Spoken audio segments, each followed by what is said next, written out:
Unbelievable, uPastor Mboro enkantolo kubhekwa ifayila lakhe kuvela ukuthi lensizwa eseke yaboshwa amahlandla ayisishagalolunye useke waboshwa kawu9 lokho kuboshwa kwakhe kulokho kwekuvela ama-address ahlukahlukene nalawo macala amanye awo namanje asaphenywa amanye avezana yekwe nje phakathi nje esaqhubeka kanti ke futhi khona manjalo uthe masefundela ukuthi ke ngosuku lesigameko wenzani kushiya ukuthi ke wafika ephethe iphistini kanje ho wavese wakhamisa nje uPastor Mboro wamangala wathi cha hayi kushuthi phela sekukhulunywa ngomunye umuntu akusakhulunywa ngami la kodwa ngicela ukuthi ngingakukhulumeli ngicela ukuthi ke uyibonele ngawakha amehlo bese ngenza isiqiniseko sokuthi ucofa subscribe like bese uyakhomenta ngiyabonga.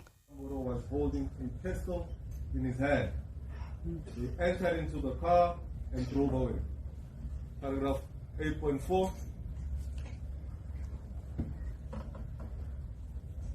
A witness who filed a form statement confirmed most of the evidence by A3 regarding noise at school, learners running away, and therefore I need not repeat such corroboration as this is not a mini trial.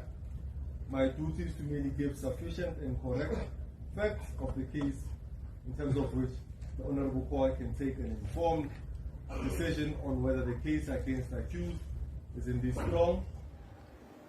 I have also checked the criminal profile of this accused, and I established that in various cases in which he was previously arrested, he gave different residential addresses per his criminal profile as per page 24/119 to page 28/119 of his criminal profile. I have also checked the criminal profile of this accused, and I established that in various cases in which he was previously arrested, he was arrested 9 times. And all 9 cases were withdrawn were withdrawn for various reasons. Some of those cases are still under investigation.